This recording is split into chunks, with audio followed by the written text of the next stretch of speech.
Compañeros, últimas tomas. Hemos de empezar, por favor.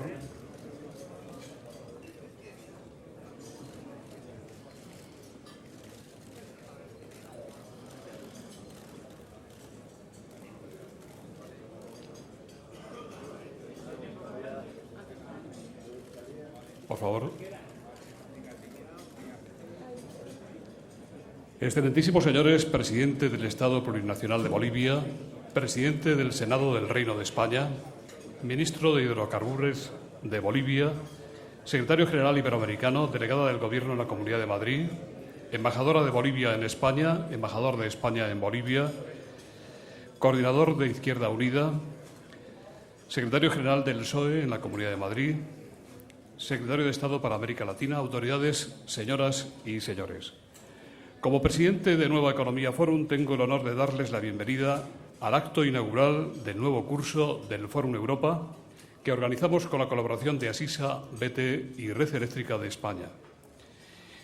Y tenemos la especial satisfacción de recibir al presidente del Estado Plurinacional de Bolivia, excelentísimo señor don Evo Morales, al que presentará el presidente del Senado español, excelentísimo señor don Javier Rojo. La tribuna es suya.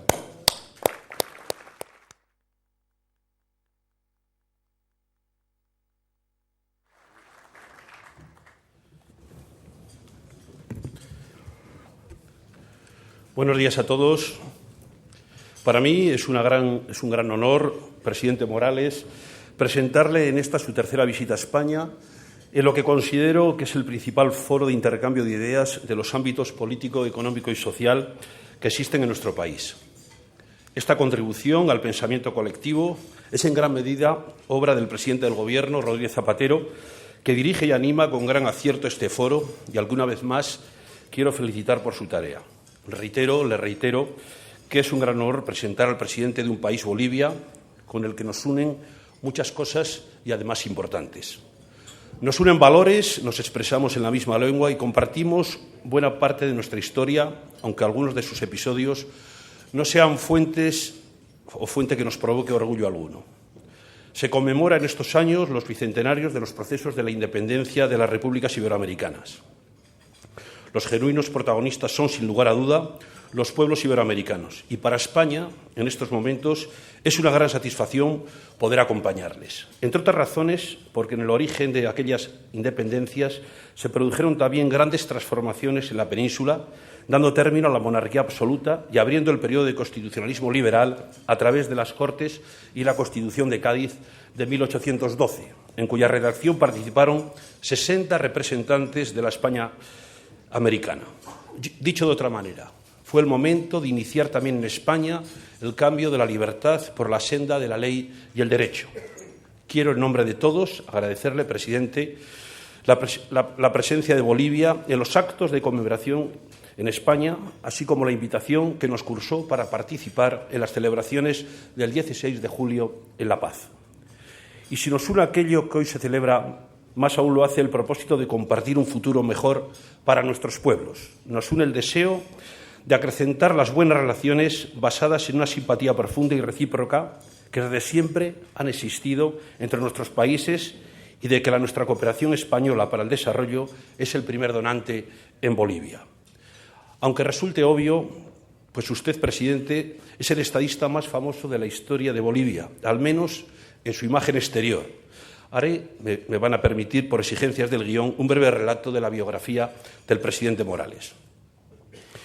El presidente Morales es el primer presidente indio de la historia de Bolivia. Representa, por tanto, la oportunidad histórica de avanzar hacia una democracia incluyente en la que ha de tener cabida toda la ciudadanía boliviana. Por su origen indígena, aymara, Evo Morales sabe lo que es sentir en propia carne el racismo boliviano, los prejuicios y los intentos de exclusión social. Repasar la biografía de este político en plena madurez, ya que cumplirá 50 años el próximo mes de octubre, supone asomarse necesariamente a la crónica de lo que ha sido las últimas décadas de las luchas reivindicativas de los pueblos autóctonos bolivianos. Antes de que ganara holgadamente las elecciones presidenciales de 2006, con casi el 54% de los votos, Evo Morales había sido campesino y sindicalista calero. fundador de un partido socialista e indigenista, enemigo del modelo económico liberal y partidario de la nacionalización de los hidrocarburos, combativo líder de la oposición parlamentaria, promotor de protestas populares que forzaron la dimisión de 2 presidentes. Es persona de formación autodidacta. Sus fuentes proceden en buena parte de la lectura de libros sobre pueblos indígenas y luchas sindicales. Entre sus autores preferidos está Fausto Reinaga, autor indigenista.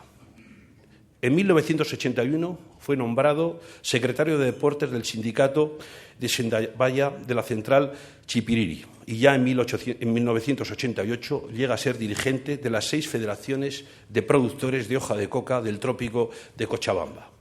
Es en esos años cuando comienza a recibir atención y apoyo internacional, particularmente la solidaridad de organizaciones ciudadanas europeas y canadienses opuestas a la política exterior de los Estados Unidos y particularmente a su guerra contra las drogas en la zona andina. Como dirigente cocalero se mantuvo en el marco de las estructuras, hábitos y costumbres sindicales instauradas por la Revolución de Abril de 1952. Es decir, combinó diestramente la defensa de reivindicaciones colectivas, principalmente corporativas, con un fuerte liderazgo. Podría decirse, en general, Evo Morales ha sabido acatar y expresar el sentimiento de los productores concernientes a las reivindicaciones más importantes de los cocaleros: defensa de la producción cocalera, resistencia a la erradicación forzosa y generación de recursos para los poblados del trópico. Es hombre honesto. Sus orígenes y trayectoria lo han marcado como hombre serio, comprometido, trabajador y ambicioso. Tiene gran autoestima y es de firmes convicciones, lo que no impide que acepte una buena idea o un buen consejo. Y por completar este perfil personal les diré que es prácticamente astemio y que no fuma.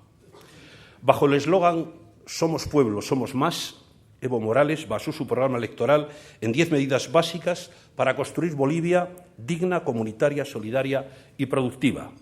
Dichas medidas eran la convocatoria de la Asamblea Constituyente, la nacionalización e industrialización de los hidrocarburos, una ley de autonomías, un plan de desarrollo productivo, un plan de seguridad ciudadana, una ley contra la impunidad y la corrupción, la ley de austeridad estatal, la ley de tierra productiva con desarrollo rural, un nuevo sistema de seguridad social y, por último, una ley de transformación de la educación y la revalorización de la cultura. Con la aprobación del 25 de enero de 2009, vía referéndum, de la nueva Constitución de Bolivia, el presidente Morales ha culminado un proceso que inició 3 años antes. Un proyecto que considera la refundación de Bolivia mediante la puesta en marcha de una revolución democrática y cultural. La nueva Constitución trata de dar respuesta a demandas que surgieron ya desde la época de las colonias en relación con el reparto equitativo de las riquezas o la reivindicación de los modos de la vida indígena. El texto constitucional no solo modifica las estructuras de gobierno, modifica algo mucho más profundo, como son la gestión y el uso de los recursos naturales, además de la autonomía de las diversas regiones y pueblos, entre ellos los pueblos indígenas. El balance más notable de estos años como presidente de Bolivia es el combativo ya irreversible en el ámbito cultural y social. Con Evo Morales, los indígenas, mayoría en la población, llegan al poder después de 500 años. El valor simbólico que tiene este hecho excede a todos los demás. Los indígenas han sido objeto sistemático de lo que podríamos calificar como una política de discriminación positiva. Han reforzado sus organizaciones, han accedido a las estructuras del gobierno y han tomado conciencia de su poder e influencia. Los movimientos indígenas son la vanguardia en el proceso de cambios revolucionarios en que se encuentra Bolivia. Si me permite, presidente Morales, haré para terminar esta presentación un breve apunte sobre el asunto del desarrollo autonómico. Quizá lo haga por aquello que se llama la de formación profesional, pues el Senado de España, que tengo el honor de presidir, es la Cámara de Representación Territorial. Sabemos que la cuestión territorial es trascendente en Bolivia. También lo es para España. Nosotros tenemos una rica experiencia que gustosamente ponemos a su disposición, así como la ayuda que usted estime conveniente. Señor presidente, España está ahora infinitamente más cohesionada que hace 30 años, a pesar de lo que algunos digan. Y ello tiene que ver con el modelo territorial del que nos hemos dotado, pues ha permitido desarrollar la identidad y las potencialidades económicas de las comunidades autónomas y también de las ciudades y municipios. y al tiempo es lo que ha fortalecido los vínculos y los elementos de vertebración y de cohesión entre todos los españoles. España, en definitiva, es lo que representa hoy todas y cada una de las comunidades autónomas. Eso es lo que es nuestro país, España. Nuestro modelo ha hecho posible que el gobierno de los servicios públicos esté más cerca de los ciudadanos y ciudadanas. Nos ha permitido consolidar los pilares de un estado de bienestar en el que los derechos básicos ciudadanos a la educación universal, a la sanidad gratuita, a las pensiones dignas y a la igualdad de oportunidades entre hombres y mujeres, a los servicios sociales y a la autonomía personal sean iguales para todos los españoles, independientemente en cada lugar de España que vivan. Como dice quien fuera nuestro presidente, Felipe González, una buena distribución competencial no es un proceso de suma cero, sino uno de tal naturaleza en el que las partes y el todo salgan fortalecidos y los ciudadanos en su conjunto beneficiados por la proximidad y la eficiencia de las instituciones representativas. Queridos amigos, termino. Bienvenido, presidente, y suya es la tribuna. Gracias.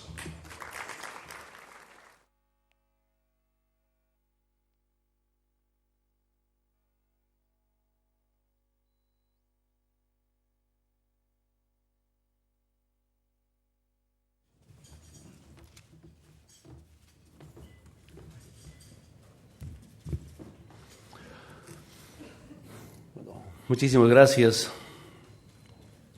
señor presidente de este foro Nueva Economía, señor presidente de la Cámara de Senadores, empresarios, diplomáticos, y también políticos o politólogos. Bueno, primero, muy sorprendido de esta gran reunión, sorprendido porque nunca en mi vida había pensado estar con grandes empresarios de España, diplomáticos, políticos, periodistas, y por tanto nervioso. Espero no equivocarme bajo mi nerviosismo esta reunión, este desayuno. Provecho. Digo sorprendido, de verdad ustedes saben que venimos de muchas luchas sociales, no solamente de esta generación de dirigentes sindicales del campo de la ciudad, obreros y originarios, sino una gran lucha de nuestros antepasados. Especialmente durante la colonia, tantos hermanos, abuelos indígenas que dieron su vida por la liberación de las fuerzas indígenas originarias en Bolivia y en Latinoamérica. Frente a las políticas de exterminio planteadas por algunos países europeos, una dura resistencia por sus derechos, por su tierra y territorio, por tanto por los recursos naturales, pero también si recuperamos los mensajes de Julián Apaza, conocido como Tupac Katari, no solamente era por los derechos de los pueblos indígenas, ni por tierra y territorio, sino también de un nuevo modo de vida, de un nuevo modelo de vida, donde ya, así como Zárate Vilca, mis abuelos indígenas aymaras, plantearon una alianza entre indígenas y los mestizos. Yo recién me sorprendí de esos planteamientos de nuestros abuelos, ¿no? Yo quiero decirles que el movimiento indígena no es indigenista, no es excluyente, no es marginador, no es el que margina, sino somos pueblos, primero, de diálogo, de integración, somos de la cultura de amistad. Yo quiero comentarle algo, si está por aquí el fotógrafo del periódico El País. Durante esas largas luchas del 2004 o 2005, grandes levantamientos, no tanto contra un gobierno, contra un presidente, sino especialmente contra un modelo económico vigente. El periodista, cuando yo estaba parlamentario, había de cubrir en la zona de Ayoayo, la provincia de Roma, del Departamento de La Paz. Y de tarde, ¿no?, quemado por el sol, retorna contento el fotógrafo del periódico El País y me busca, conversamos, me dice: mira, hoy día he conseguido 2 padrinazgos. ¿Qué significa eso? El periodista ha ido a cubrir en la provincia Aroma, en la zona de Ayoayo. ¿Padrinazgo de qué? Encontraron un español fotógrafo y ese día le pidieron que le haga bautizar a su hijo, a sus hijos. Ya es compadre, ya es padrino de los hijos. Estaba feliz, contento el fotógrafo. Está hablando del 2004, 2005, puedo equivocarme. 2004, ¿no? A ver si puede ser recordar esos días, una lucha duro contra ese modelo económico, esos representantes. Yo puedo comentarles bastante de eso, frente a algunos comentarios en los medios de comunicación, que el totalitarismo, que el autoritario presidente, que nosotros somos excluyentes, somos indigenistas. Falso. Cuando mi padre esperaba a las familias en Orinoca, cuando era niño, y cuando llegan las fiestas patronales, San Francisco de Asís, casualmente, su santo de Simón Bolívar era sido San Francisco de Asís, en Orinoca, ¿no? También tenemos un santo que es San Francisco de Asís, que se hace fiesta cada 4 de octubre, 3, 4 de octubre. Y ese día, pues la gente a la ciudad va con fines de comercio una vez al año. Y una sola misa al año, además de eso. En Orinoca, donde nací. Entonces, las familias campesinas, las hermanas, hermanos, tíos, tías, desesperados a buscar compadre para que la gente de la ciudad que viene pueda hacer bautizar a sus hijos. Encuentran a las familias, hay bautismo, hay compadre, y ese compadre solo una vez al año visita, cada 4 de octubre, la fiesta patronal. Y las mamás, para recibir al compadre, tienen que tejer las frazadas, ¿no? Acaito de oveja, de llama. Al compadre, al año siguiente hay que esperar con el mejor cordero, con la mejor papa y con la frazada. Cuando el compadre viene a visitar, pues el compadre tiene que estrenar, es decir, tiene que usar esa frazada que el año prepara. El mejor cordero, y no es ninguna mentira, yo he vivido esa situación. Y cuando me he ido al Chapare, como siempre hay trabajos sociales desde la universidad y médicos que egresan de la Universidad de Medicina, se van de allá al campo, trabajo llamado año de provincia. Y una vez en la localidad de Chipiriri, es una central campesina afiliada a la Federación del Trópico de Cochabamba, que ya desde el 88 ya era dirigente principal, secretario ejecutivo. Aparece un joven de la clase media alta, no hablaba quechua, pero médico egresado. Y un día yo tenía bautismo, fui a la misa para hacer bautizar hijo de un compañero. Pero este joven médico egresado que estaba haciendo año de provincia, que tenía 3 o 4 bautismos en el mismo día.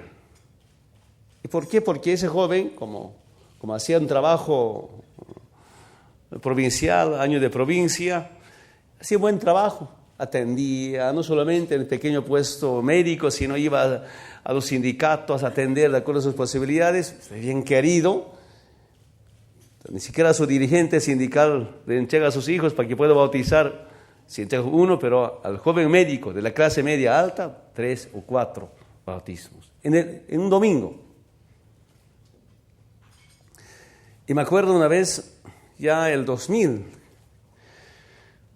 unos buenos profesores en la localidad de Tenamazama, que es otra central campesina afiliada a la Federación, hice buena amistad con los profesores, buenos profesores, y me invitan a su matrimonio, que era de Clisa, un lugar histórico en Clisa, a ver si me pueden hacer recordar, compañeros, donde ha habido el levantamiento, la reforma agraria, Ucoreña, en la localidad de Ucoreña. Voy a la fiesta, llego ahí, y soy el padrino del matrimonio, uno de la ciudad. Y la familia, feliz, contento, que el padrino de sus hijos, profesores rurales, por supuesto, profesores quechuas, que trabajaban en la zona del trópico de Chabamba, pues sentían felices. Al padrino hay que tener lo mejor, ¿no? Padrino que no hablaba quechua, pero el más atendido, bien atendido, porque el padrino de sus hijos era una de la clase media, alta, y aceptó ser padrino. Orgullosos, se sentían que tuvieran otro rango ya en la familia. Los comento esto porque, repito, en algunos medios de comunicación ese es el problema de los políticos. Siempre hay tergiversaciones, pero estos 3 aspectos, 4 aspectos o vivencias demuestran que la familia indígena es el más integrador. Somos la cultura del diálogo, somos la cultura de integración. Cuando llego a ser presidente, algunas visitas, ¿no? Que usted no puede tener relaciones con Irán, que usted no puede tener relaciones con Chávez, que usted no puede tener relaciones con Fidel, y otros me dicen, usted no puede tener relaciones con Estados Unidos. Si yo lo digo, como país seremos pequeño, considerado país en vía de desarrollo o país subdesarrollado, pero somos la cultura del diálogo y tenemos derecho a tener relaciones con todo el mundo. Eso no significa sometimiento a nadie. Esa es nuestra vivencia, ¿no? Y por eso que yo quiero aclarar en este momento frente a los empresarios, yo no sé, seguramente los de Repsol, ¿cuántos padrinos, cuántas hijas tendrán en Bolivia? Estoy casi segurísimo de eso, probablemente otras empresas que trabajan allá. Yo simbólicamente aquí el amigo Enrique Iglesias le digo padrino, porque se trata de llevarme a ciertas relaciones cuando estaba en organismos internacionales. Primero. Segundo, quiero decirles que estamos en Bolivia buscando otra forma de vivencia, en igualdad. Seguramente algunos pueden cuestionar nuestras políticas, la llamada de vivir bien. Llegamos a la conclusión, para vivir mejor, que no compartimos, esa es nuestra vivencia, pues a veces hay que robar. Lamentablemente en Bolivia, como será acá, no conozco muy bien, allí los políticos, especialmente los políticos que vienen de otros modelos de saqueo, de explotación, de discriminación, pues nos han dejado una mala imagen los políticos. Antes de que yo llegue a la presidencia, yo mismo nunca quería ser político, porque al político se ve como ladrón, como farsante, como maleante, como delincuente. Eso se veía al político. El año 1997, cuando me proclamaron como candidato a la presidencia, momentáneamente acepté, pero no me gustó, renuncié. Yo decía, no quiero ser visto como delincuente, como ladrón, como farsante, ¿no? Y ese año no quería ser diputado, me obligaron en mi circunscripción para que sea candidato a diputado, el 97, al que gané con mayoría absoluta, con más del 70% de los diputados más votados del país. No me convencía, ¿no? Y sin embargo, poco a poco va cambiando, entendí que la política para mí es la mejor ciencia de servir al pueblo. Entonces tenemos profundas diferencias. Claro, antes los políticos, estando en funciones públicas, cómo garantizar, y hay una enorme corrupción, y corrupción más corrupción. Deben recordar algunos obviamente políticos, diplomáticos, en la década del 90, parte de los años del 2000, Bolivia era considerado como subcampeón mundial en tema de corrupción.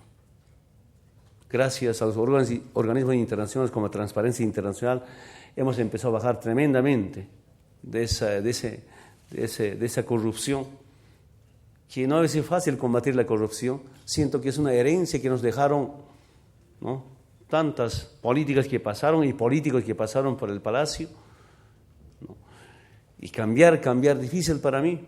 Nosotros mismos también tuvimos esta clase de problemas, de temas de corrupción, pero no se permite ninguna corrupción. Algo quiero decirles, de verdad, ahora que empieza la campaña electoral,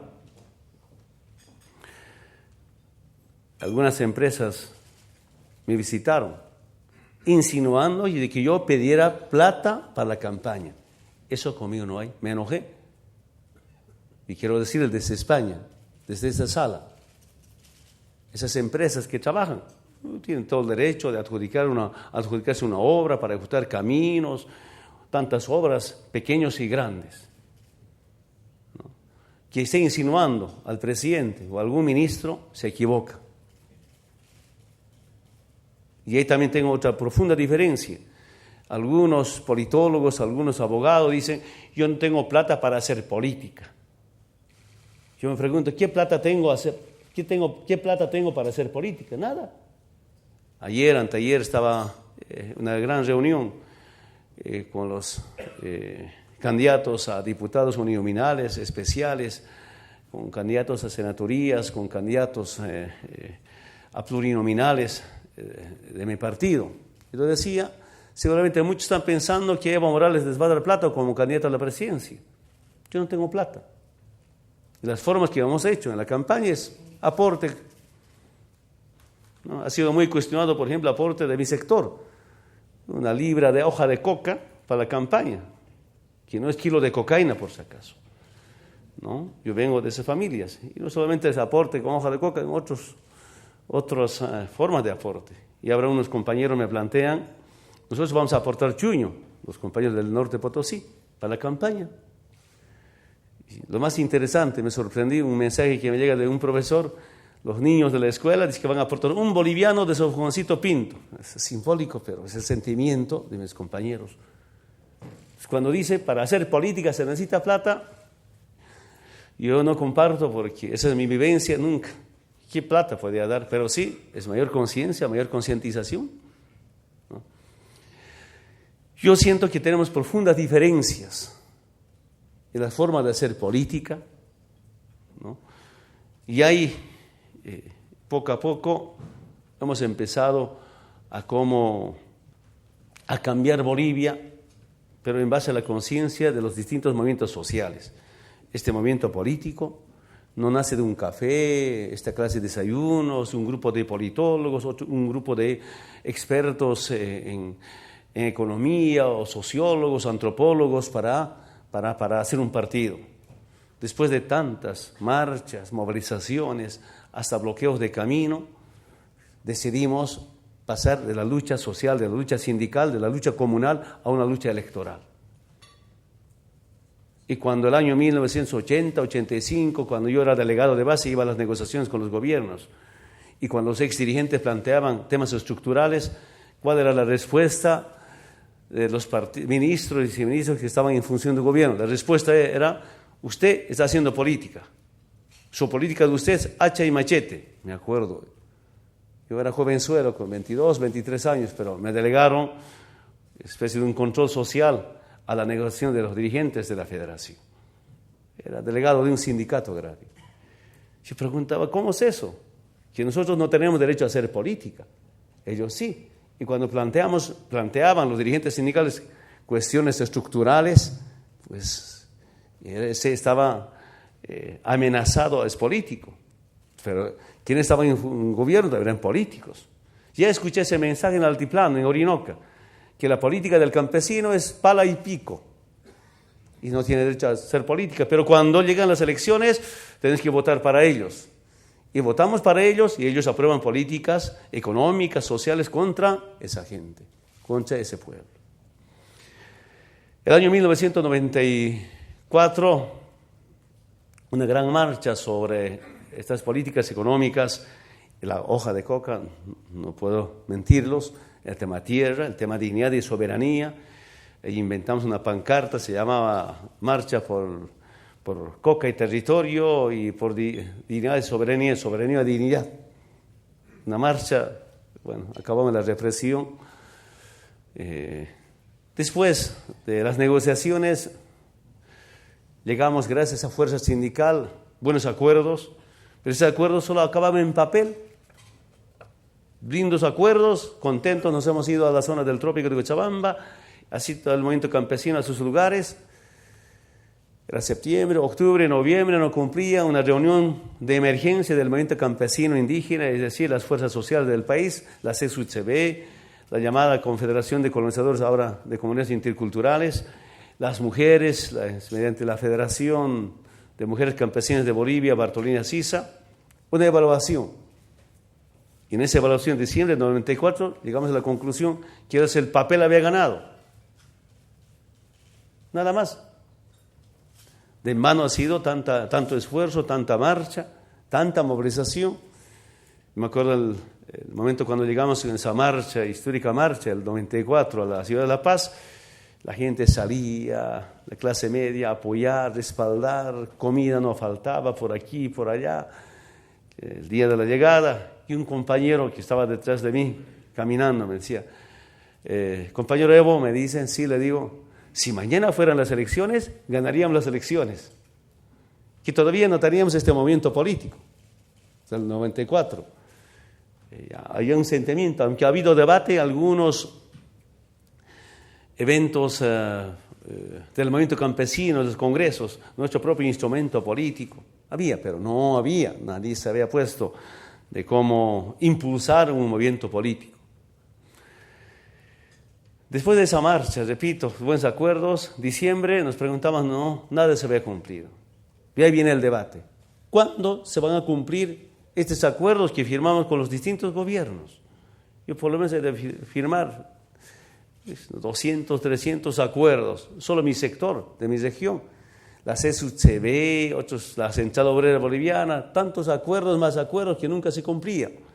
Frente a la fuerza social, frente al poder sindical, había represión o acuerdos. No hay dos caminos. Si acuerdos, los acuerdos que nunca se cumplían, o finalmente una represión, ¿no? Y ese año, el 95, en ese ampliado del movimiento campesino a nivel nacional, decidimos de una vez, nosotros mismos debemos resolver nuestros problemas. Y para eso tenemos que hacer un movimiento político, el instrumento político. Yo me acuerdo, dije en ese evento nacional, de este ampliado nacional del movimiento campesino indígena y otros sectores, debemos fijar fecha, lugar del primer congreso del instrumento político y tierra-territorio. La tierra, el territorio es una lucha histórica de nuestros antepasados. Decidimos marzo del 95 en Santa Cruz. Y en marzo del 95 creamos este movimiento político de un gran ampliado, de un congreso nacional del movimiento campesino indígena, con la participación de algunos dirigentes obreros, no tanto institucionalmente, orgánicamente, como decimos, sino participaron de la COP. Y también nos dividimos. Y militantes del movimiento campesino eran algunos seminaristas de la derecha, algunos del MIR, algunos de CONDEPA. Bueno, nos dividimos. Quienes de verdad impulsábamos un movimiento político, hemos defendido nuestra posición para poder crear un movimiento político. Pero la mayoría nos quedamos en el Congreso, nos abandonaron, inclusive del Partido Comunista, abandonaron porque ellos creían que era el instrumento político del movimiento campesino. Algunos pequeños partidos de izquierda, como Eje Pachacute, abandonaron. Nos quedamos la mayoría. Hay que impulsar un nuevo movimiento político. Así inicia este movimiento político del cual soy presidente. Yo mismo no creía que rápidamente iba a avanzar este movimiento político. Cuando en el 97 me proclaman como candidato a la presidencia, yo decía, se hacen la burla de mí, como un campesino acusado de terrorista, acusado de Bin Laden, acusado de mafia cocalera, narcotraficante desde el Departamento de Estado de Estados Unidos, podría ser presidente. Nunca me dieron visa a Estados Unidos. Ahora, si me dan visa para que vaya a las Naciones Unidas es por 6, 7, 8 días, nada más. Ojalá con el presidente Obama pueda cambiar. En las reuniones que he participado hasta ahora, visa por días contados, a los ministros que me acompañan por días contados.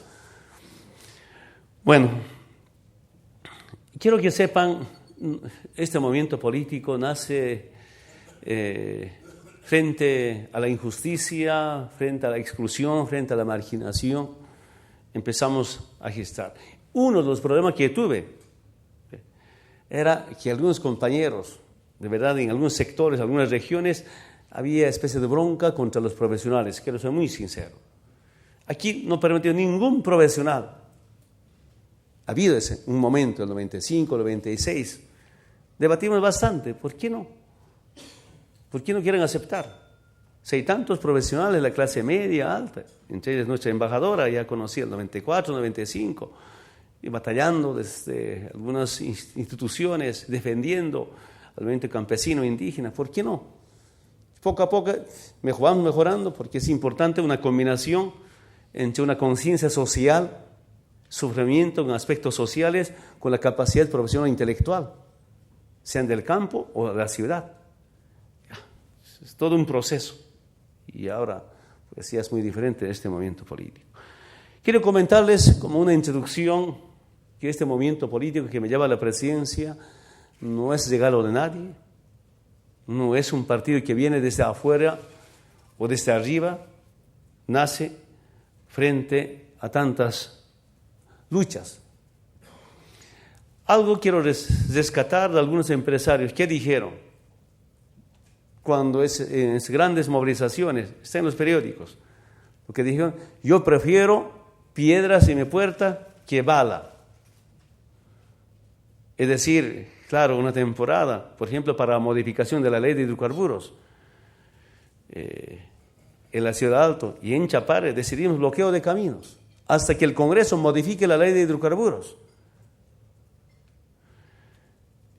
Y por entonces, un descendiente de España, Carlos de Mesa, que aquí en su comunidad, sus padres han recibido muy bien, ¿qué dijo? Enemigo Evo Morales, enemigo a Abel Mamane, que era dirigente de FEJUVE de la Ciudad del Alto. Sacaron a protestar contra mí. Es el 95, justamente, perdón, 2005. Los pañuelitos blancos contra Evo Morales, fuera Evo Morales. Hay que expulsar a Evo Morales. Hay que matar a Evo Morales, pancartas. Están grabados en los medios de comunicación.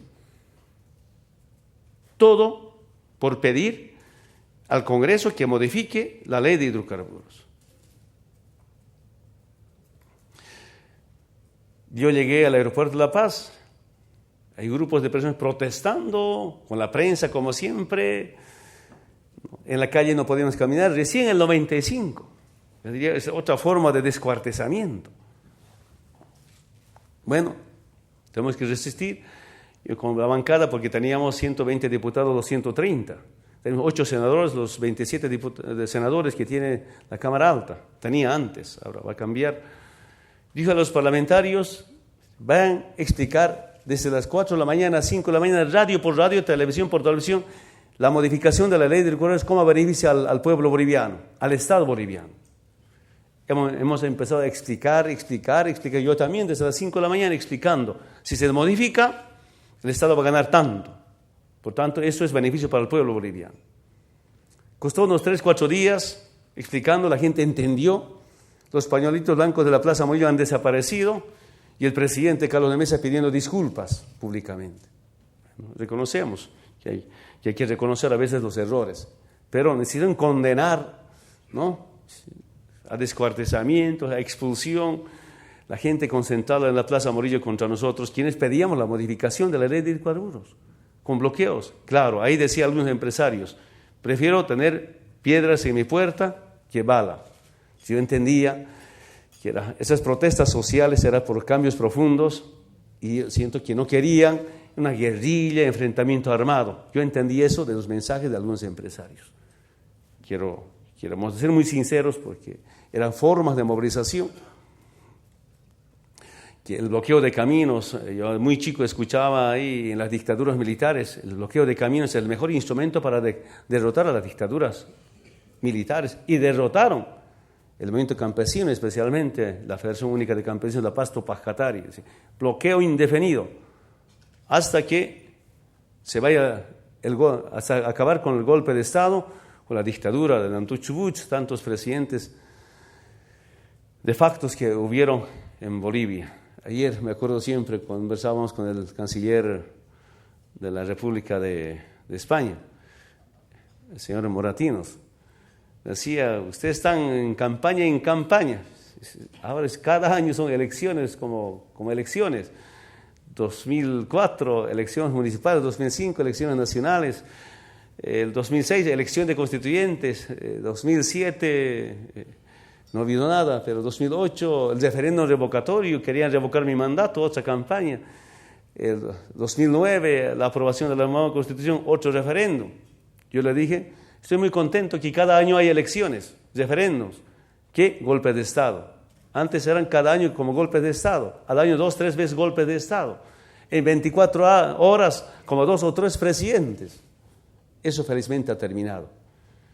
Y ese de referéndums no es ningún autoritarismo, es una forma de someterse al pueblo, sea en nuestro mandato o si tenemos diferencias sobre políticas, que el pueblo con su voto decida. Y ahí también se ha avanzado bastante. Quería expresar, como decía nuestro presidente del Senado, un foro de intercambio sobre nuestras ideas con relación a temas políticos, temas económicos, temas sociales, buscando transformaciones profundas en democracia, subordinados al pueblo boliviano. Ustedes saben que hasta el año 1952 no había el voto universal. El voto universal en Bolivia ha costado también sangre. Nuestros abuelos se levantaron fusil al hombro para conseguir el voto universal. Los sectores más discriminados, no solamente el movimiento indígena, sino también las mujeres. Las mujeres de las distintas clases sociales no tenían derecho al voto, no decidían sobre sus autoridades. No solamente mujeres indígenas, sino, repito, clase media, esposas de los empresarios, no tenían derecho a participar en el voto. Y ese levantamiento de mineros y campesinos del 52 obligó a la clase política que haya el voto universal, al margen de otras políticas. Del 52 hasta el 2004, casi 50 años ha durado para conseguir el referéndum, que el pueblo boliviano ahora no solamente tenga derecho a elegir a sus autoridades, ¿no?, sea presidente, vicepresidente, parlamentario, sino también tenga derecho a decidir políticas económicas. Y en la nueva Constitución hemos aprobado, el pueblo boliviano tenga derecho a revocar a sus autoridades si hacen mal. Quería informar este tema, que quiero que sepan, es lo más democrático. Y repito, transformaciones en democracia, con la participación del pueblo. En la nueva Constitución Política del Estado boliviano aprobamos lo siguiente, Uno, el tema del Estado plurinacional.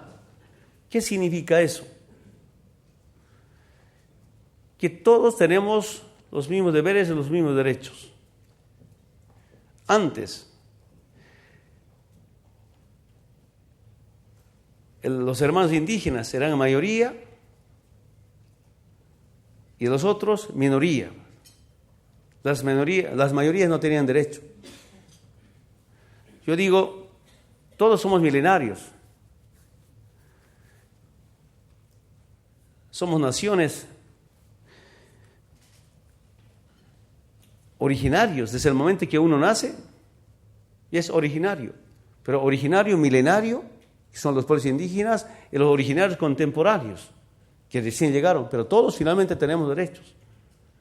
Lo que estamos buscando, mediante un Estado plurinacional, que ambos originarios, milenarios y contemporáneos, tengan los mismos derechos y los mismos deberes.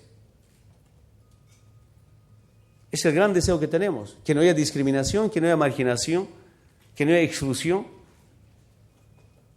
Y eso por primera vez está en la Constitución, y por primera vez una nueva Constitución política del Estado boliviano aprobado con el voto del pueblo boliviano.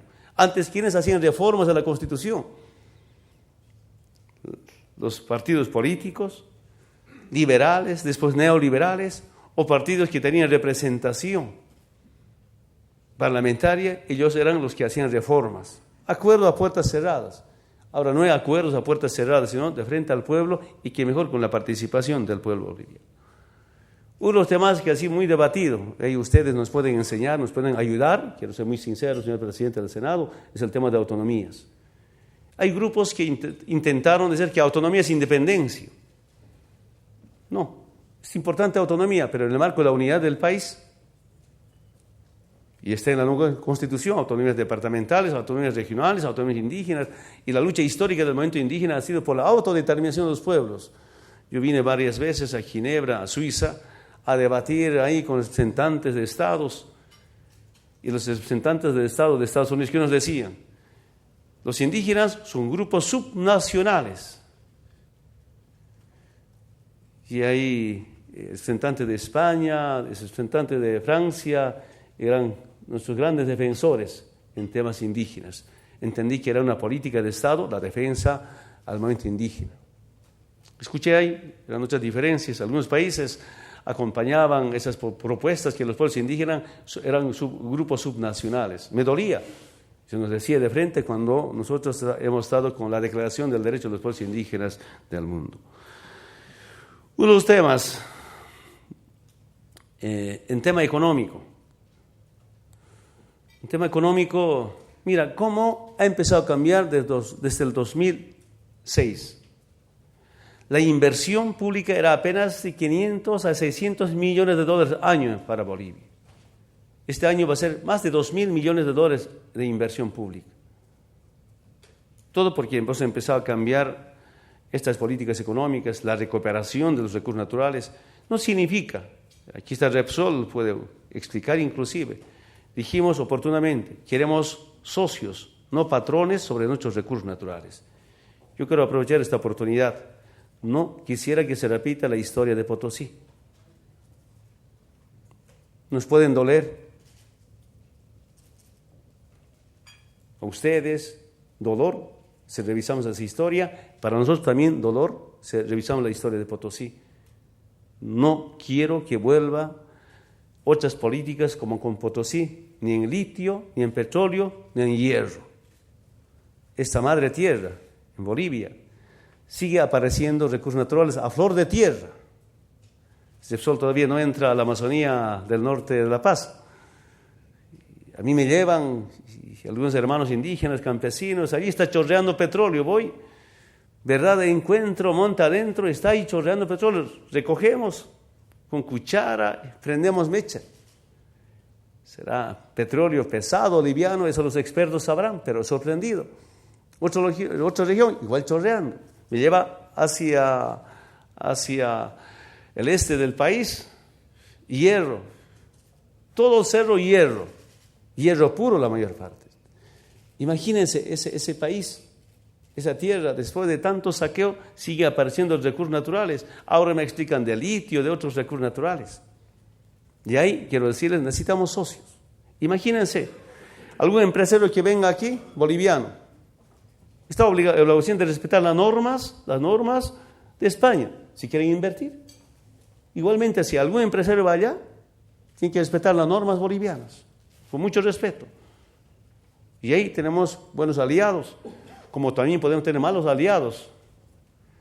Pero también hemos descubierto algunas empresas transnacionales conspirando a mi gobierno, financiando a los opositores. Si quieren invertir, y hagan buena inversión, bienvenido. El inversionista no solamente tiene derecho a invertir, sino también no solamente tiene derecho a recuperar su inversión, sino tiene derecho a las utilidades. Eso se practica en las comunidades campesinas, se llama el partidario. Yo soy dueño de tierra, de 1 hectárea, por decir, mi ministro de Hidrocarburos no tiene tierra, trabaja en mi tierra, produce la mitad para él, la mitad para mí, pero yo no pierdo la propiedad de tierra. Eso sabe el movimiento campesino. En el altiplano, en el valle, en el oriente boliviano. En el oriente boliviano no es tanto con tema de producción agropecuaria, sino es con el ganado. Si yo tengo 1000 ganados, tengo que cuidar. Lo doy al partidario, al ministro de Hidrocarburos, él pastea al ganado, los 1000 ganados, y 1000 ganados va a dar cría unos 500, 250 crías para él, 250 crías para mí. Eso es parte de la práctica originaria, el partidario. Nosotros llegamos a la conclusión que ese es el socio correspondiente. Sorprendido, quiero decirles, empresarios, presidente del Senado, autoridades que están aquí. Desde el año 1940, según datos demuestran, Bolivia nunca tenía superávit fiscal, siempre déficit fiscal. Cuando yo llegué a la presidencia, yo decía todavía en algunas concentraciones, siempre iba a las concentraciones, a los distintos sectores, reuniones, por lo menos necesito unos 2 años para que Bolivia no se preste plata para pagar aguinaldos. Eso era en Bolivia. Cada noviembre y al equipo económico de los gobiernos de turno se iban a Washington a pedir plata del Banco Mundial o del Fondo Monetario Internacional para pagar aguinaldos a los trabajadores del sector salud, especialmente del sector educación. No tenía plata. En el primer año de nuestro gobierno, 2006, con superávit fiscal, creando algunos bonos inclusive, después de que nacionalizamos, empezó a mejorar la economía, sorprendido, claro, también con la modificación de la ley de hidrocarburos. El año 2005, ¿cuánto eran las reservas internacionales? 1.700 millones de dólares. Antes eran menos de 1.000 millones de dólares las reservas internacionales. Toda la década del 90. La semana pasada, estos días, cuando firmamos un acuerdo de un préstamo interno para el crecimiento de 1.000 millones de dólares, el Banco Central de Bolivia, el presidente del Banco Central de Bolivia me informa, estamos llegando a 8.500 millones de reservas internacionales. Sorprendido. Y aquí ustedes, economistas, expertos en finanzas, quiero que me ayuden.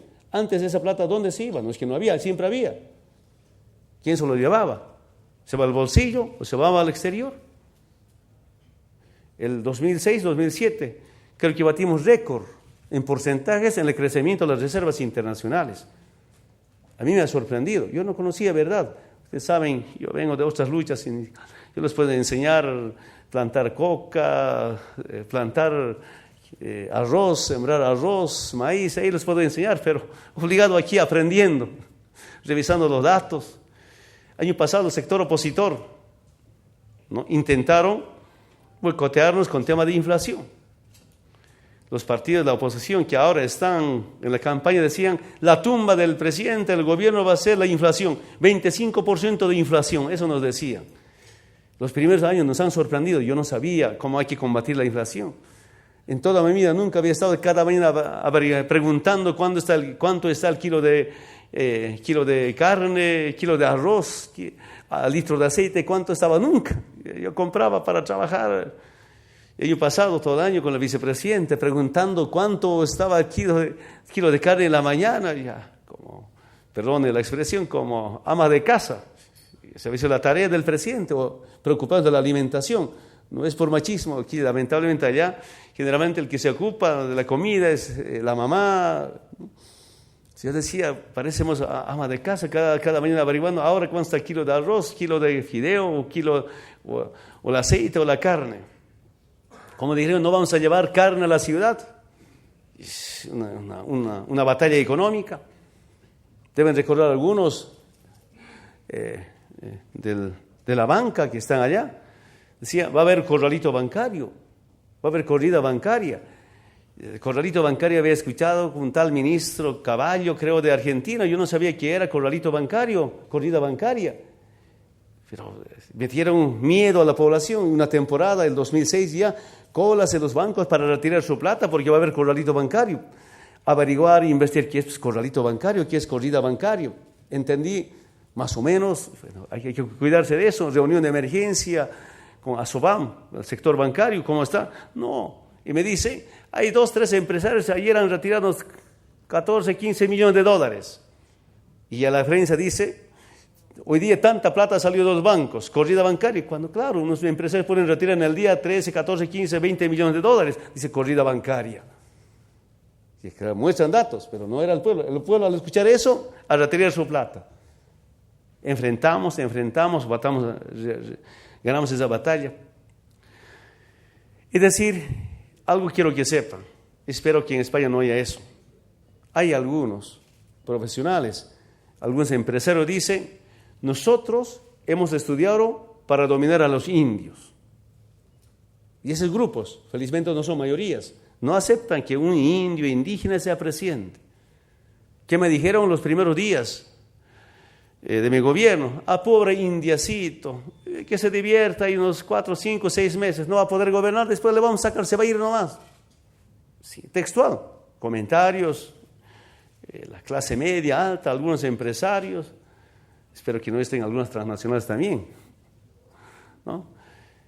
Pasa un año, por supuesto, allá hay una norma para rendir cuentas de año de gestión, digo al Congreso, de acuerdo a mis posibilidades, me preparé para rendir cuentas desde el Congreso al pueblo boliviano, nos ha ido bien en las políticas macroeconómicas. Cuando por primera vez visitó la vicepresidenta de España, lo primero que nos decía, están bien en políticas macroeconómicas.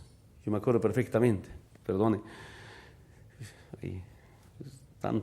Hay tanto que hablar, bueno, entiendo la hora. Me decían, están bien. Todavía estábamos sorprendidos, estábamos bien o no. Estoy hablando del 2006. Sin embargo, creo que estaba sólida la economía.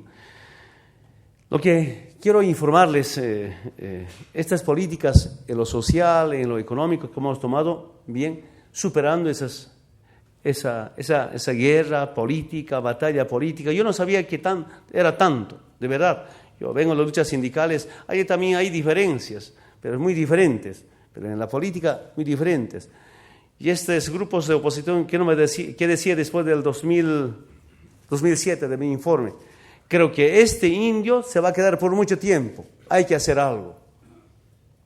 2007 se prepararon para hacer algo, primero intentaron la inflación, fracasaron, oportunamente combatimos, ahora que estamos con deflación, ya no hay inflación hasta ahora, aunque algunos expertos me dicen también deflación puede hacernos daño.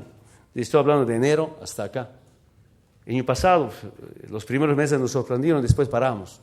Felizmente era bajo especulación, ocultamiento de productos. No faltaba productos, excepto pan. Tenemos ese problema, nos han creado una dependencia total, ¿no? Hacia el norte, Estados Unidos, Canadá, regalos con L480, nunca incentivan la producción de trigo. En este momento estamos dando crédito a algunos pequeños y medianos productores con 0% de interés para producir trigo. El tema es el pan importante. Algunos productos como maíz, como soya, no siempre se puede llegar a todos los productores. Fracasaron, intentaron sacarme mediante un golpe civil, fracasaron mediante inflación, mediante el revocatorio. Yo digo que poco a poco nos consolidamos. Año pasado, agosto, intentaron sacarme del revocatorio, derrota total para la oposición. Después de agosto viene septiembre, intentaron golpe civil, ahí saludo a España, a países europeos, grandes defensores de la democracia, UNASUR, Naciones Unidas, fracasaron con su golpe cívico-prefectural. Llega octubre, una gran movilización para hacer aprobar la Constitución. Yo diría, en 3 meses, agosto, septiembre, octubre, se definió las políticas para Bolivia. Todo por la fuerza social. Todo por la fuerza social. Y ahora es ya muy diferente para implementar políticas en la búsqueda de igualdad de todos y todas. Nuestro gran deseo es que a cierta igualdad, no habrá de igualdad. A mí me acusan que en la campaña que hacía Evo Morales les va a quitar su casa. Si tienes 2 casas, una casa les va a quitar. ¿Qué dijeron en la campaña? Se aprueba la Constitución, van a cerrar las iglesias católicas, evangélicas. Si Evo Morales va a hacer aprobar su Constitución, les va a quitar un auto si tienes 2 autos, si tienes 3 autos, 2 te les va a quitar. Yo me hacía un poco de burla. Solo falta que me digan, si tienes 2 mujeres, le va a quitar una mujer más. Claro, era toda una campaña. Pese a esa campaña, yo siento que el pueblo es consciente de estas transformaciones profundas. Todo en democracia y la redistribución de los recursos económicos. Yo digo, la plata que maneja Evo Morales como presidente no es la plata de Evo Morales, es la plata del pueblo, y esa plata del pueblo tiene que volver al pueblo. Me ha servido bastante. rentas, bonos para sectores más sensibles de la humanidad, que es la niñez, que es la vejez, es la embarazada. Y siento que el reconocimiento que hacen las Naciones Unidas sobre estas políticas, tan importante, aunque poco, para la gente pobre es algo que resuelve sus problemas. Para la gente que tiene plata no es nada, por supuesto, no es nada, pero más pensando en esa gente y buscando cómo, esa gente tenga oportunidades para también subir. Quería resumir, están reclamando por ahí que ya es hora. De verdad me han sorprendido por esta conferencia, no tenía mucha información. En resumen, estamos buscando cambios profundos en democracia, de referendos, de consultas. Eso aprendí en la lucha sindical, defendernos subordinados a la organización y ahora, como presidente, cambiar también subordinado al pueblo boliviano. Y esos son los referendos a nivel nacional y con resultados muy alentadores, por supuesto, porque eso dice el referéndum revocatorio, si ganamos con 54% y nos ratifican con 64%.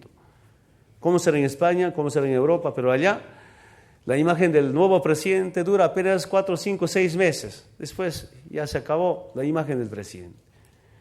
Nunca ha habido un presidente que ganó con más del 50% desde el año 1957. Desde el 57 no ha habido ni un presidente que ganó con más del 50%. El 2005 sorprendemos, yo también sorprendido con 54%. Y el revocatorio 64%. No estoy veniendo a hacerme propaganda, solo que quiero contar una verdad. Y me hacían que esta reunión no solamente con el presidente Rodríguez Zapatero, sino también con ustedes, los empresarios, los politólogos. Siento que hay que saldar una deuda histórica, que es mejorar la situación de los más abandonados, los más discriminados, que es el movimiento indígena. Eso no significa un trabajo solamente para el movimiento indígena, para todos los sectores. Si hay crédito para el sector pequeño y mediano productor, para el campesino productor, también reservamos crédito, $200 millones para los empresarios. Si quieren usan, si no quieren no usan, ahí está la plata. A mí me acusan que solamente el gobierno para el movimiento indígena, falso. Ahí son los datos. Seguramente muchos analistas políticos conocen de nuestras políticas que estamos implementando. Que no se trata de priorizar algún sector, pero sí priorizar inversión para los sectores más abandonados. Nuestra Constitución, los temas, los partidos de la derecha, yo soy muy sincero, solo hablaban de los derechos individuales, derechos políticos. Se olvidaban de los derechos colectivos. En nuestra Constitución se incorporan los derechos colectivos, por supuesto los derechos individuales o políticos, pero no de colectivos. Se respeta la propiedad privada, se respeta la propiedad comunal, pero también se respeta la propiedad del Estado. Como somos tan diversos económicamente, estos derechos siento que deben ser respetados y reconocidos por la Constitución. Es lo que hicimos. Costó, ¿verdad? Trabajo permanente, concientización, no imposición jamás. No vengo de las imposiciones, sino de una cultura de cómo buscar consensos, pero siento que jamás va a haber consensos, mientras hay intereses de carácter personal. ¿A qué conclusión llegué para terminar? En Bolivia, si todos no pensamos de igual sobre la igualdad de todos los bolivianos y bolivianas, jamás habrá consensos. Porque cuando hay individualismo, ambición, lamentablemente no se puede cambiar fácilmente esa mentalidad. Yo decía, procedimientos podemos cambiar para invertir rápidamente, normas podemos cambiar, hasta la Constitución política del Estado boliviano hemos cambiado con la participación del pueblo. Pero lo que no podemos cambiar es la mentalidad de alguna gente, que es individualismo, que es sectarismo inclusive, regionalismo inclusive, pero sobre todo ambición. Esa mentalidad de ambición no se puede cambiar si pensamos en la igualdad de los bolivianos. Es una dura batalla. Repito, normas, procedimientos, podemos cambiar, pero no podemos cambiar fácilmente la mentalidad de cada uno de nosotros. Digo esto porque esa es mi experiencia de estos 3 años y medio de gobierno, pero en 3 años y medio de gobierno entendí mejor, recién estoy conociendo Bolivia, quiero ser muy sincero, estoy aprendiendo. Si antes mi escuela, mi universidad era la lucha sindical, ahora es debate con los ministros. Al ministro de Hidrocarburos le he mandado a la clínica por hacer trabajar mucho. 2 veces le hemos mandado, porque siento a veces se paraliza, no tanto por culpa de los ministros comprometidos, pero también un equipo que no se mueve rápidamente. Vuelves mañana, vuelves pasado mañana, insinúan sacar como plata. La corrupción es una herencia del Estado colonial, perdone. Llego a esa conclusión, porque viene desde más pequeño hasta más grande. Esas insinuaciones, por ejemplo, ahora que están en campaña, ¿cómo podemos apoyar? ¿Cuánto vamos a apoyar? Eso no va conmigo, felizmente, quiero que sepan, y de eso queremos liberar. Por si acaso, no son empresas españolas, quiero aclarar muy puntualmente, sino algunas empresas ya empezaron a insinuar. Quiero decirles, empresarios, políticos, diplomáticos, quisiera que mejor ustedes puedan ayudarme a cambiar Bolivia. Necesitamos socios de estados, de empresas, y empresas que respetan las normas bolivianas, bienvenido. Empresas que vienen a invertir, bienvenido, pero no a hacer política donde esté orientado a cómo conspirar al gobierno boliviano. Muchas gracias.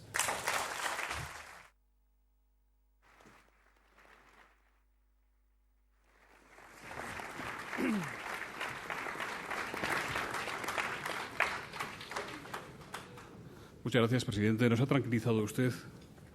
Ahora, en la última parte de su conferencia, ya había una pregunta diciendo ¿qué empresas españolas le han ofrecido dinero para su campaña? Nos ha tranquilizado usted diciendo que ninguna empresa española ha hecho esto. Presidente, usted se reunió ayer con cerca de 6.000 de los 100.000 bolivianos que viven y trabajan en nuestro país. ¿Qué preocupaciones le han transmitido? ¿Qué efecto está teniendo sobre la economía boliviana la destrucción de empleo en España y la reducción de las remesas de divisas que envían sus compatriotas desde aquí? Se acordará, también le preguntan en este viaje, el convenio de reciprocidad que permitirá a los bolivianos residentes en España votar en las próximas elecciones municipales en nuestro país. María Ampuero, del periódico Latino, le pregunta si puede concretar para cuándo y de qué manera se va a hacer esto. ¿La segunda pregunta cuál era? El intercambio del derecho a votar en las próximas elecciones municipales en nuestro país por parte de los bolivianos residentes en España.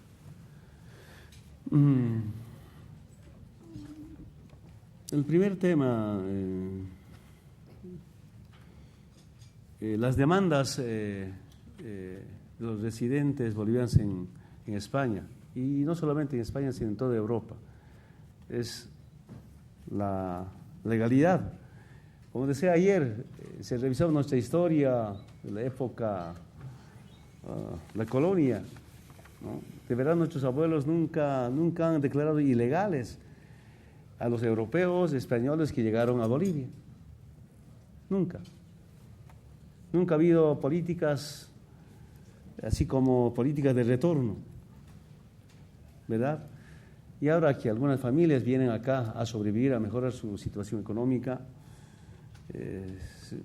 condenado en algunos países, yo saludo los acuerdos que vamos llevando adelante con el gobierno Zapatero, pero en algunos hay países muy serios la situación de nuestras hermanas y hermanos.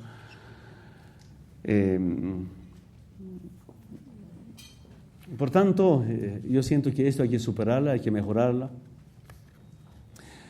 Yo estoy seguro que son problemas de asimetrías de continente a continente. Mientras no superemos estas profundas asimetrías de continente a continente, va a seguir habiendo migración. De Bolivia, el salario mínimo nacional es casi con $100, no sé cuánto será en España, y hay familias que ganan $200, $300 al mes, y esas familias quieren venirse acá para cuidar un abuelo español, una abuela española, y ganan 1.000 euros. Tengo una prima, estaba aquí, en España, Vilma Morales Camacho, mi prima, se vino durante 2006, vino aquí, me llamaba, ¿cómo está hermano? Bien. Y le digo, yo pregunto, ¿cuánto estás ganando? 1.000 euros. Y para alojamiento, para comida, ¿cuánto gastas de los 1.000 euros? No, yo cuido una abuela Y de paso semanalmente me dan 200 euros para atender a la abuela española. Y como junto a él duermo ahí, no gasto nada, ni en vivienda ni alimentación. Y tiene 1.000 euros asegurados, solo puede cuidar una abuela. Estoy hablando nombre y apellido, Vilma Morales Camacho, ¿no? Mi prima, no hermana. Yo digo, si pregunto a otras familias, ganaban como funcionarios $200, $300, dejan su trabajo, se vienen acá cuando se presentan. Esa es la migración. Entonces yo digo, ya son problemas de asimetrías de continente a continente. Si no resolvemos esto, va a seguir viniendo seguramente otras familias, por cualquier lado. Y aquí lo que yo quiero saludar, estaba una vez en Argentina, y al boliviano se lo llevaba, frente a los hermanos latinoamericanos. Yo preguntaba, ¿por qué siempre busca al boliviano? Y el argentino me dice, el boliviano es honrado y trabajador.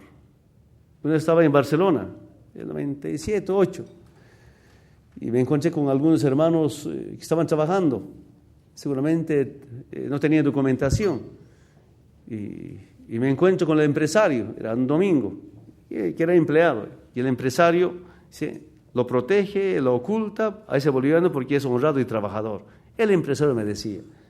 Igualmente estaba en Menorca con algunos hermanos bolivianos. Me he sorprendido, ¿no?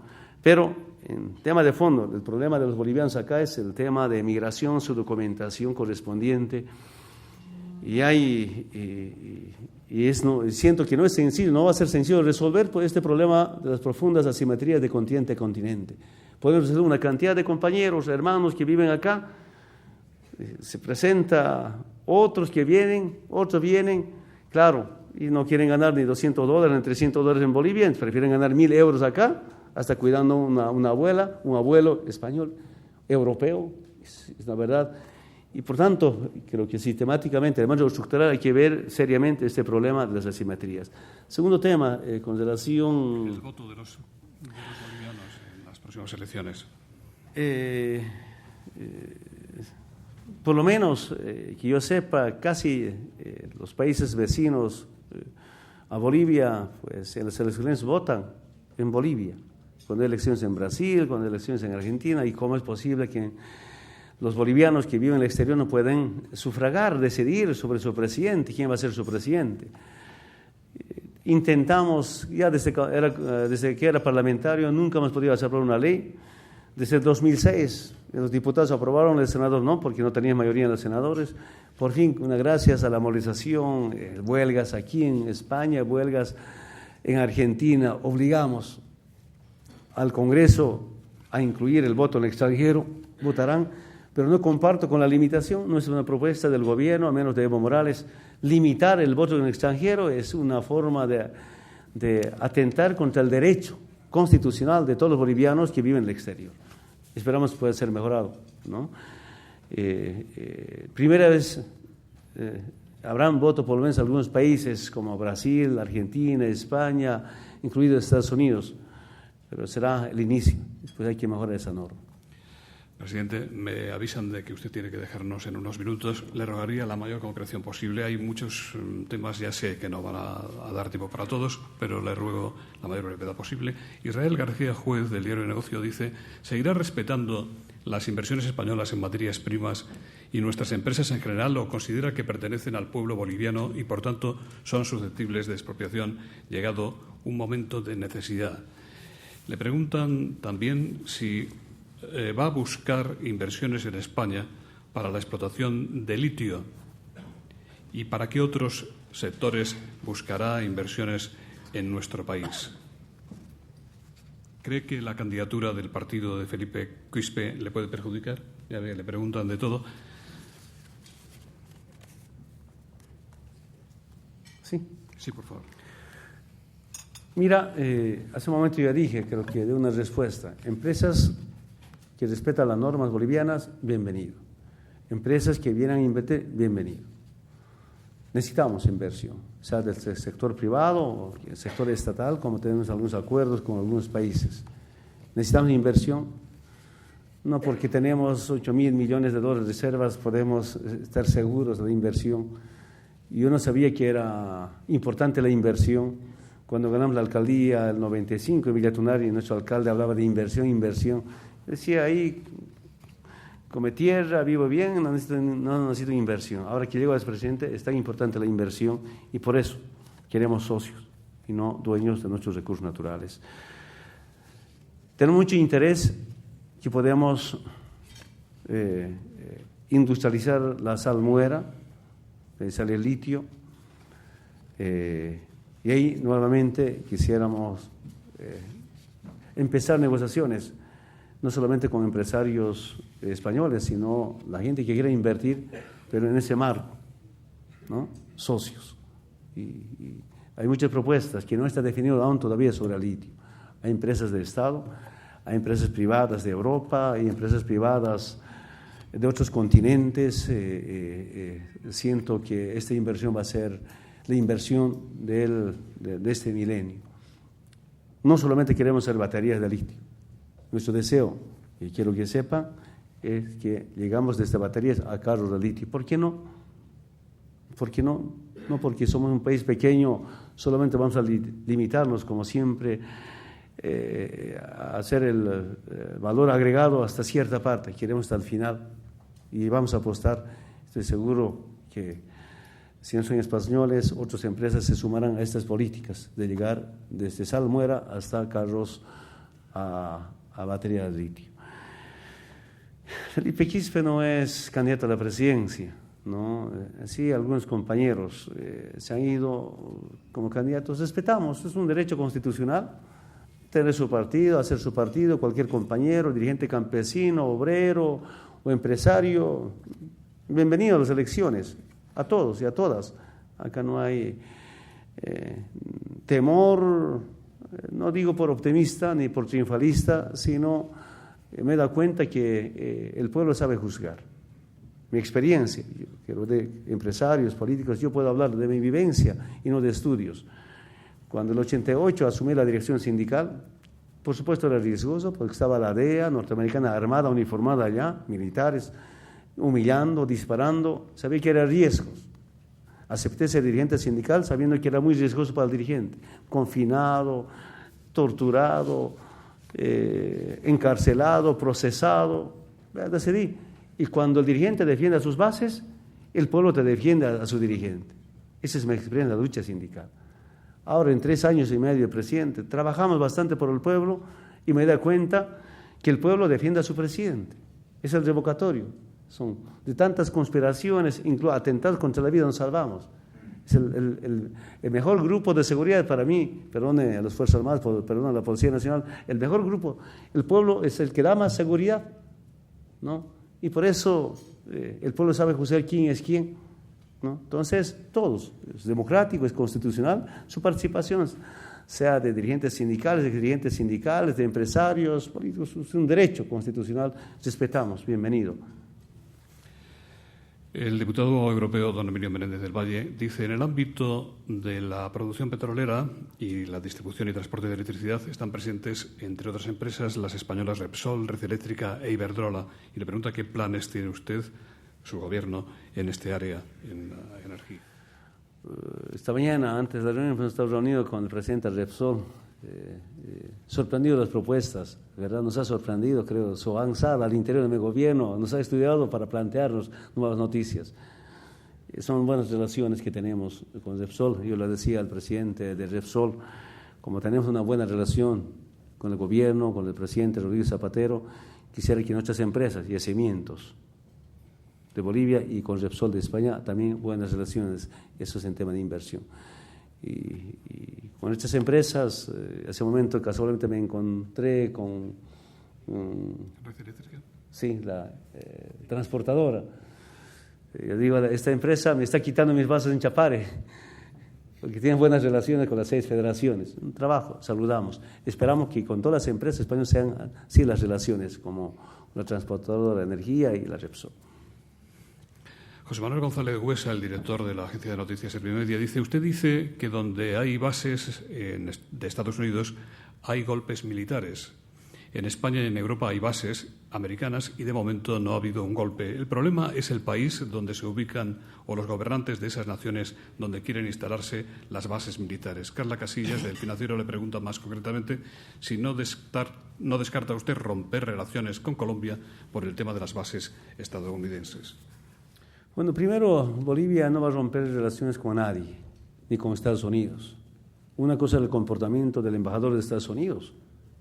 Una cosa es el embajador, otra cosa es la embajada, ¿no? Que yo no podía permitir que un embajador esté con afanes conspirativos ayudando, alimentando a la oposición. No porque somos campesinos, indígenas, un embajador puede conspirar contra mi gobierno. Por tanto, no hay ningún rompimiento de relaciones, repito, con nadie, pero tampoco nadie nos puede privar que no tengamos relaciones con algunos países. Somos de la cultura del diálogo. El otro tema, perdone. Si no las bases militares. Las bases militares de Estados Unidos. Mira, tal vez el comportamiento de las bases militares de Estados Unidos en Europa sea diferente, pero en Latinoamérica, cuando surgen los movimientos políticos de liberación y que van con el pueblo, hay golpes de Estado, ¿no? A mí algunos políticos me decían, solo en América no ha habido golpe de Estado en Estados Unidos porque no hay embajada de Estados Unidos en Estados Unidos, ¿no? Después golpes por aquí, golpes por allá. Esa es la conspiración de estos grupos. Información oficial gracias a algunos oficiales de las Fuerzas Armadas de Bolivia. En Honduras ha participado en golpe de Estado la base militar mediante los comandos especiales que forman cada año el Comando Sur de los Estados Unidos mediante las fuerzas especiales, entrenamientos. Estos entrenamientos no van de Bolivia, no van de Venezuela, por supuesto no van de Cuba y creo que Canadá. Todavía hay entrenamientos en el Comando Sur, ¿no? Donde están las bases militares no hay paz, no hay democracia, no se respeta la democracia, ¿no? Esa es nuestra vivencia en Latinoamérica. Posiblemente sea muy diferente en España. Pero yo saludo al gobierno, al pueblo de España de retirar las bases o los militares de Irak. Si bien decían que Irak, Saddam Hussein tiene armas masivas de destrucción, pues ahora nos preguntamos dónde está. No veo, si hubiera tenido ese armamento de destrucción masiva a la humanidad, lo hubiera aplicado pues Irán o su expresidente, ¿no? Son pretextos que el imperio siempre trata de controlar los recursos naturales, ¿no? Siento eso. En Bolivia también ha habido eso. ¿Para qué vamos a engañarnos? Que esos pretextos de lucha contra el narcotráfico. Quisiera que debiera haber una lucha frontal contra el narcotráfico. Eso es nuestro deseo. Y uno de los temas que quisiera tratar con el presidente Zapatero es este, y con toda Europa, que haya una lucha contra el narcotráfico. No somos defensores del narcotráfico ni de la cocaína. La cocaína no es parte de la cultura de los pueblos indígenas. Recién la hoja de coca ha subido el precio el año 1960. Yo me acuerdo chico, mi papá iba a la ciudad a comprar coca, cada vez volvía a encender la coca, cada vez más caro, cada vez más caro. ¿Por qué será? Y claro, estaba entrando la cocaína, la hoja de coca estaba desviando a la cocaína, por tanto subía la hoja de coca y ya no era posible comprar para el consumo tradicional. Sí, en el año 1961 la Convención de las Naciones Unidas de lucha contra el narcotráfico, recién 61, y antes no había cocaína, y el dominio de la cocaína de Estados Unidos parece un instrumento de dominación a los países de Latinoamérica especialmente. Pero hay un problema ilegal, un problema del consumo de esta droga. Yo no puedo entender cómo la gente que tiene plata o la gente que no tiene plata finalmente puede consumir algo que nos hace daño. Hasta comparaba con la yahua, aquí como dirán, allá tenemos yahua. Te pica, te gusta más en la comida, el picante, la yahua decimos en Bolivia. Debe ser, yo digo, así debe ser la cocaína. A mí me gusta la yahua. Me pica, pero quiero más yahua, aunque no hace daño a la salud humana. Si pienso que es así la cocaína o cualquier producto que droga a la gente. Entonces, es un problema que hay que combatir y quisiera debatir este tema, ¿no? Siento que es una responsabilidad, pero de parte de Estados Unidos en tema del narcotráfico yo veo un falso pretexto de un control a los países de Latinoamérica.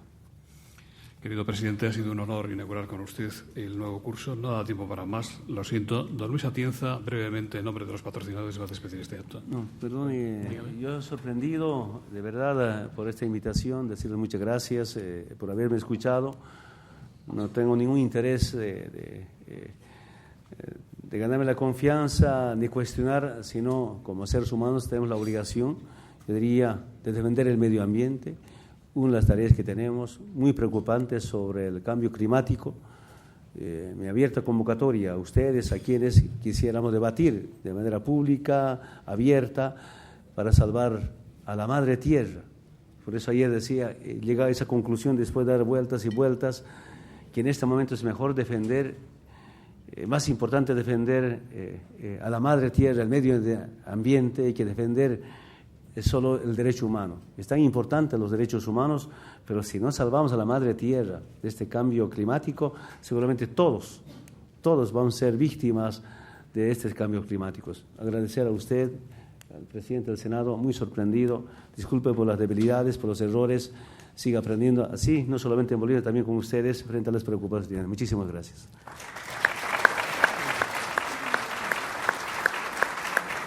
Señor Atienza. Pues muchas gracias, presidente, en nombre de los patrocinadores, por haber aceptado la invitación a abrir el curso de nuestro foro. Nos ha expuesto su proyecto de transformación económica y social en democracia de Bolivia, desarrollo económico y lucha contra la desigualdad, integración, inclusión social. Nos ha presentado un proyecto abierto a la inversión exterior, abierto a la inversión que aporte financiación, iniciativa, tecnología. La experiencia de Red Eléctrica a través de la transportadora ha sido siempre muy positiva en la interlocución y en la colaboración y en el diálogo con el Gobierno, y queremos animarle a reforzar los mensajes de estabilidad y de confianza y, por supuesto, desearle mucho éxito en su proyecto de transformación económica y social. Muchas gracias.